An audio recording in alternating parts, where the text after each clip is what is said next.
리더십 연구 분야에서 세계적인 석학으로 그 이름을 알린 또 베스트셀러의 저작자이기도 한 스티븐 코비라는 분이 있습니다. 스티븐 코비 박사.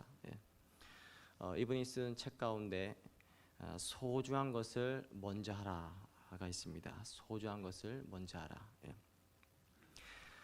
이 책에 보면 그 첫머리 후에 시작되는 부분에서 그는 그 자신의 딸과의 그 어느 날의 대화를 이렇게 소개하고 있습니다. 이 딸은 이제 출가해서 셋째 아이를 낳아서 그렇게 막 기르는 중이었습니다. 그래서 딸이 아빠를 만나서 이 코비 박사를 만나서 이렇게 말합니다. 아버지, 저는 요즘 너무너무 속상합니다. 물론 이 아이를 제가 얼마나 사랑하는지 아빠도 아시죠. 그렇지만 이 아이는 제 모든 시간을 다 빼앗고 있어요.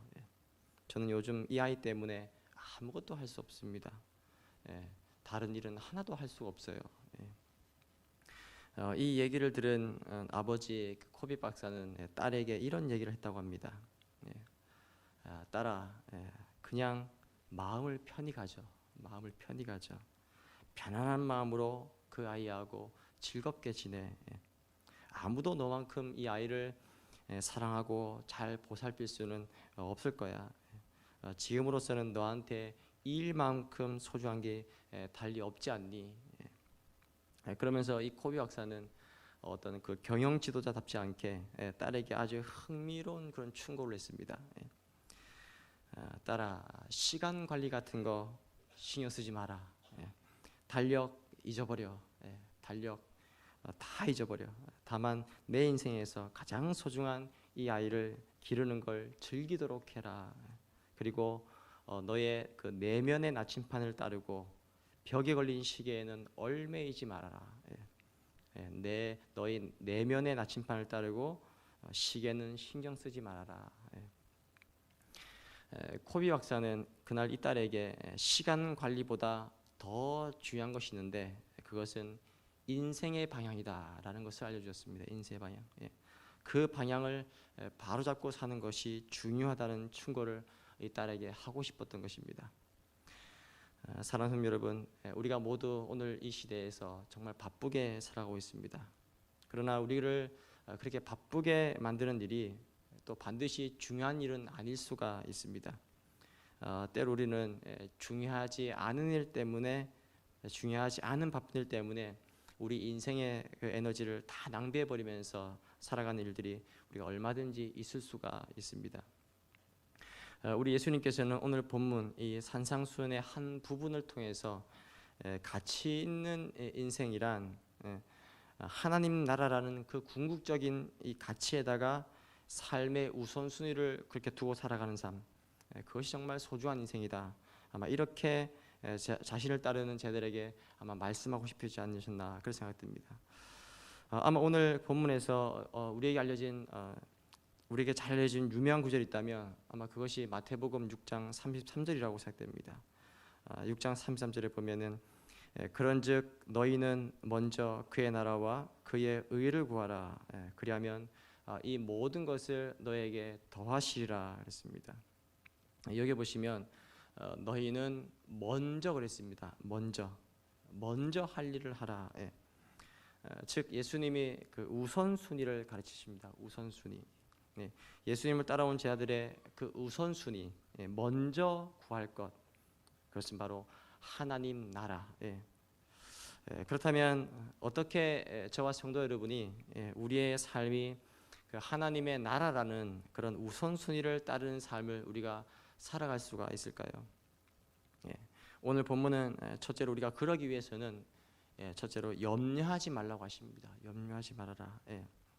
오늘 본문에 예수께서는 오늘 본문에 나타난 말씀에 보면은 3번이나 강조하는 메시지가 하나 있습니다. 그것은 염려하지 말아라. 염려하지 말아라. 자, 그러면 우리가 왜 이 염려를 중단해야 될까요? 염려하지 말아야 될까요? 염려를 스톱해야 할까요? 2가지 이유를 드시고 있습니다. 2가지 이유. 이 2가지 이유는 우리 가운데 아주 실제적인 이유입니다. 첫째는 염려 그 자체가 우리에게 도움이 되지 못하기 때문에 그렇습니다. 염려한다고 해서 나아지는 것이 없다는 것입니다. 그것이 본문의 27절의 말씀입니다. 우리 27절을 한번 같이 읽어보겠습니다. 27절을 한번 성경을 보고 한번 다 같이 읽겠습니다. 27절입니다. 시작. 너희 중에 누가 염려함으로 그 키를 한 자라도 더할 수 있겠느냐. 예. 염려한다고 그래서 키가 자랄 수 있겠느냐, 자라나느냐. 예. 이미 다 자라버린 이 성인에게 있어서 내가 어떻게 키를 자라게 할 수 있을까? 전혀 의미 없는 걱정이죠.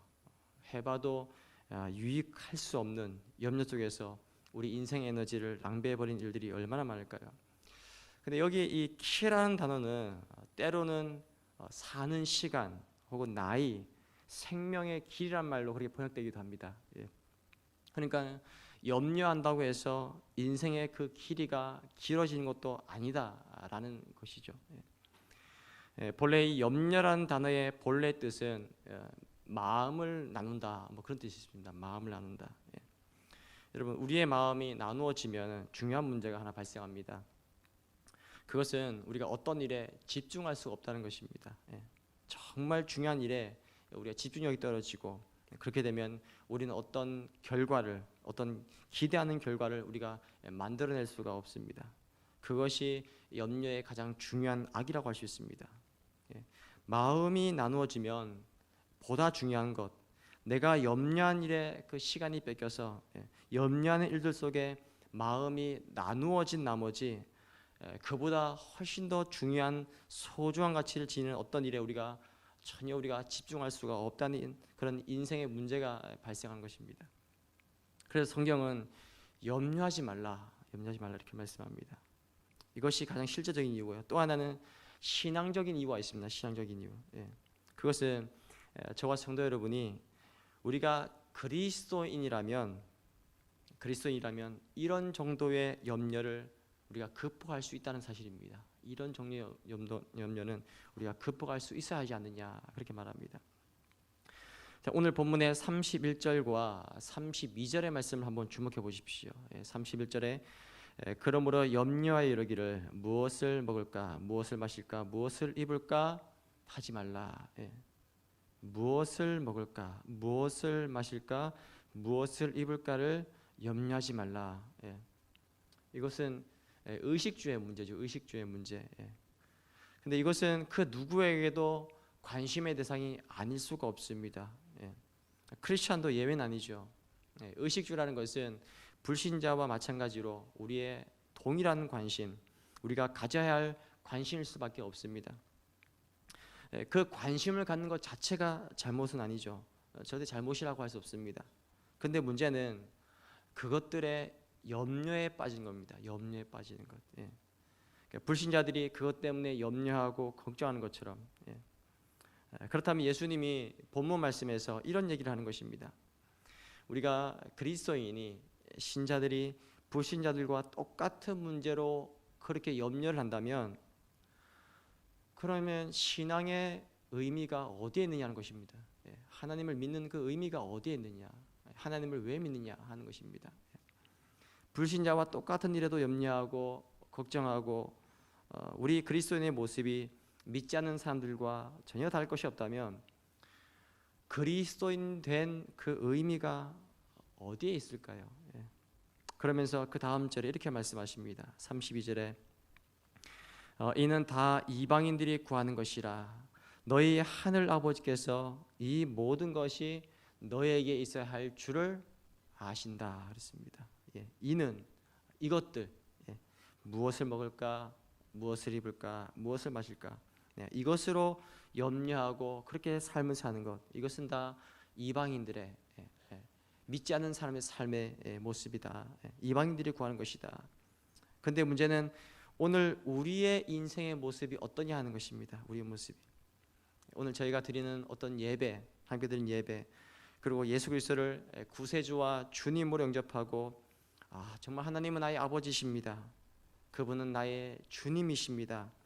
이런 고백이 우리의 삶에 있어서 불신자들과는 다른 전혀 어떤 그 변화와 차이점을 가져올 수 없다면 도대체 신앙의 의미가 어디 있느냐? 예수를 믿는 그 의미가 어디에 있을까요? 그래서 오늘 본문을 통해서 예수님은 그러므로 염려하지 말라. 그리고 둘째로 할 일이 있습니다.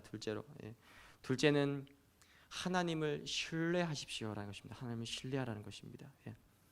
우리 인생의 진정한 우선순위를 따르는 삶을 사시려면 두 번째로는 하나님을 신뢰하는 것을 배워야 합니다. 하나님을 신뢰하는 것을. 저와 여러분이 우리가 염려하지 않고 인생의 우선순위를 추구하려면 무엇보다 중요한 것, 하나님을 신뢰하는 일입니다. 하나님을 신뢰하는 것. 저희 그리스도인들이 염려한다면 왜 염려할까요? 무엇 때문에 염려한다고 그렇게 생각하십니까? 창조자 하나님 살아계십니다. 그래서 믿으십니까? 그분은 만물을 섭리하십니다. 그분은 내 인생도 다스리고 주관하시는 하나님이십니다. 전능하신 하나님, 살아계신 하나님, 권능의 하나님, 그리고 그의 백성들을 돌보신 하나님, 그분이 살아계시고 내 곁에 동행하시고 그분이 나를 지킬 수가 있고 나를 돌볼 수가 있다. 내가 정말로 이것을 믿는다면 하나님의 주권과 하나님의 그 전능성을 우리가 정말로 믿는다면 왜 걱정할까요? 왜 염려할까요? 결국 우리가 염려를 극복하지 못한다. 그 얘기를 바꾸어 말하면 하나님을 충분히 신뢰하지 못한다. 아마 그런 얘기일 것입니다. 하나님을 충분히 신뢰하지 못한다. 하나님을 뭐 아주 안 신뢰하는 것은 아니지만 충분히 신뢰하지 못하는 것입니다. 그래서 염려하는 것입니다. 그래서 걱정하는 것입니다. 그래서 베드로가 우리에게 이런 권면을 해주고 있습니다. 너희 염려를 다 주께 맡기라. 는 그가 너희를 돌보심이라 그랬습니다. 무슨 얘기일까요? 주님이 책임져 주신다. 그러므로 너의 염려를 다 주께 맡겨버리라. 주께 맡겨버리라. 이 얘기를 한 사람이 베드로입니다. 베드로. 이 베드로도 염려가 있었고 걱정이 많았던 사람인 것 같습니다. 그러나 베드로가 예수님 따라다니고 예수님과 함께 동행하고 예수님을 의지하는 믿음의 길을 걸어오면서 베드로의 일생 속에 일어난 가장 현저한 변화는 그가 주님을 온전히 신뢰하는 것을 배우게 됩니다. 주님을 온전히 신뢰하는 것을 배우게 됩니다. 주님을 신뢰하는 것, 그것이 얼마나 능력이고 우리의 삶에 대해서 얼마나 축복인가를 그가 체험하게 됩니다. 그리고 마침내 그는 이렇게 말합니다. 저와 여러분에게 이렇게 권면할 수 있는 사람이 되었습니다. 여러분, 모든 염려를 주께 맡기십시오. 주가 돌보십니다. 주님이 책임져 주십니다. 전능하신 하나님이 살아계십니다. 그가 우리와 함께 하십니다. 그가 우리와 동행하십니다. 그가 우리를 도우실 것입니다. 그분은 신뢰하십시오. 이것이 바로 베드로가 가지고 있는 말씀입니다. 그 하나님을 신뢰하는 저 여러분이 되시길 바랍니다. 가장 걱정하는 사람 중에 그 중에 한 사람이 바로 저입니다. 저도 참 염려가 많습니다. 목회 사역을 길 걸어오면서 저만큼 걱정을 또 많이 하는 사람이 있겠나. 근데 제가 제 아내와 이렇게 같이 세월을 걸어오면서 제가 배운 게 있습니다. 저는 참 걱정을 많이 하는데 제 아내는 참 걱정이 없습니다. 왜냐하면 보니까 그냥 하나님 채워주실 거라는 거예요. 하나님 채워주실 것이다. 하나님 책임져 주신다. 근데 그 말이 제가 그렇게 듣기 싫습니다. 이렇게 마치 자기만 신앙이 있는 것처럼 보이고, 저는 신앙이 없는 것처럼 보이고, 근데 늘 그런 얘기를 듣다 보니까, 그런 얘기를 늘 지금까지 들어오다 보니까 정말 하나님 채우신 걸 제가 경험하게 됩니다. 정말 하나님 책임져 주신구나. 지금도 제가 뭐 걱정을 전혀 안 하는 건 아닙니다. 저도 걱정을 많이 하지만 처음보다는 그래도 걱정을 덜 합니다. 왜냐? 그냥 하나님께 맡기는 그런 연습을 하나님께 계속해서 맡기고 하나님께 채워줄 것이다. 하나님께 책임져 줄 것이다. 제가 그걸 제 아내를 통해서 많이 배우게 됐습니다.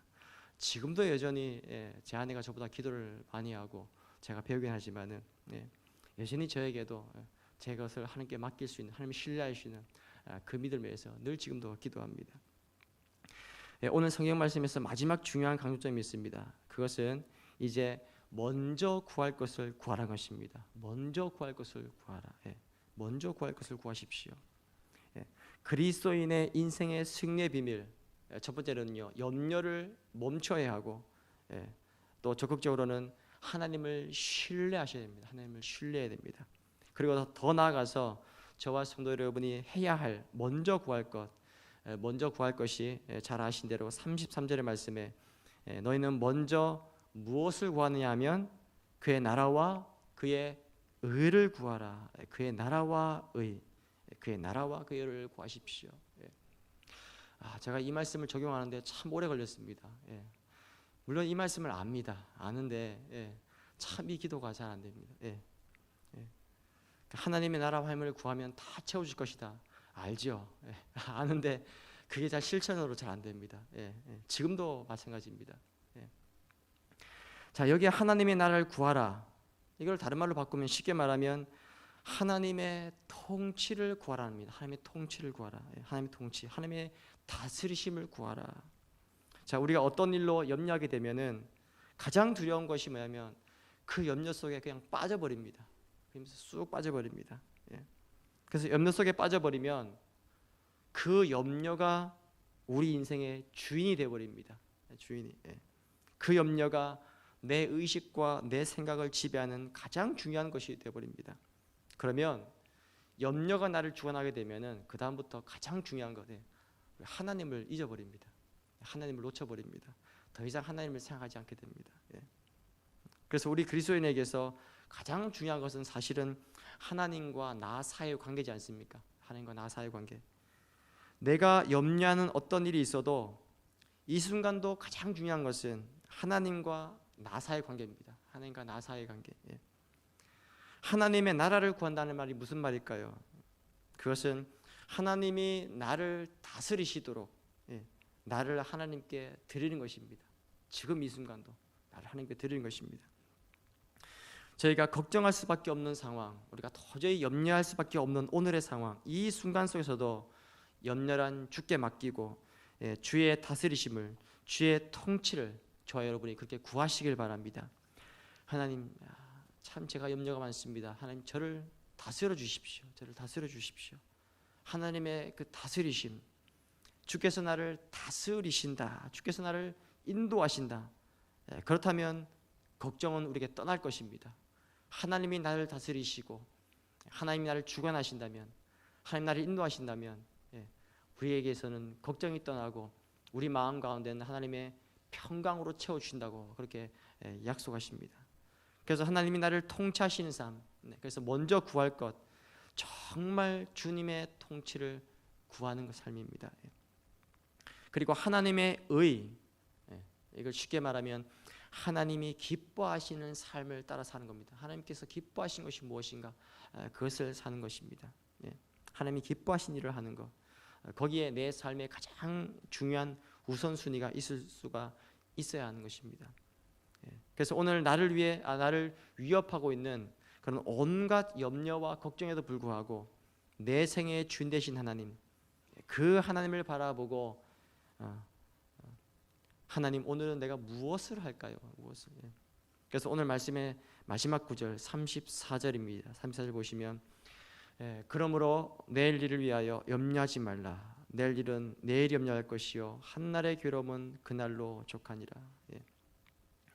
그러니까 오늘의 염려만 해도 스트레스를 일으키기에 충분한데 어떤 분은 내일의 염려까지, 어떤 사람은 다음 달 염려까지, 어떤 분은 아직 일어나지 않는 일들 염려하며 그렇게 살아갑니다. 제가 이 부류에 속한 사람이었습니다. 제가 이 부류에 제가 참 염려가 많은 사람이었습니다. 근데 여기 보시면 내일 일은 내일 염려하시고 내일 일은 내일 염려하시고 오늘 할 일, 오늘 이 순간, 그러니까 내 생에서 가장 중요한 거, 주께서 지금 나를 통치하시는 삶, 성령 충만을 구하는 삶, 지금 이 순간도 주님께서 나를 붙들고 계십니다. 하나님이 나를 통치하십니다. 그리고 주께서 기뻐하시는 그 일 앞에 내 인생의 우선순위를 드릴 수 있는 삶. 그래서 저와 성도 여러분의 인생의 초점을 그 하나님의 나라 그리고 하나님의 의, 그것이 가장 중요한 관심이 되기 시작한 그 순간부터 성경은 우리의 모든 것이 달라질 것이라고. 그래서 너희는 먼저 그의 나라와 그의 의를 구하라, 그렇게 성경은 약속합니다. 그러면 이 모든 것을 너에게 더하시리라. 지금 이 시대야말로, 오늘이야말로 우리의 인생의 우선순위, 그 분명하고도 확고한 우선순위를 바로하는 축복. 그래서 하나님이 우리 아버지인 것을, 예수가 주님이신 것을 선포하는 이 빛나는 승리가 저와 성도 여러분의 삶이 되시기를 주님 이름으로 축복합니다. 아멘. 기도하시겠습니다.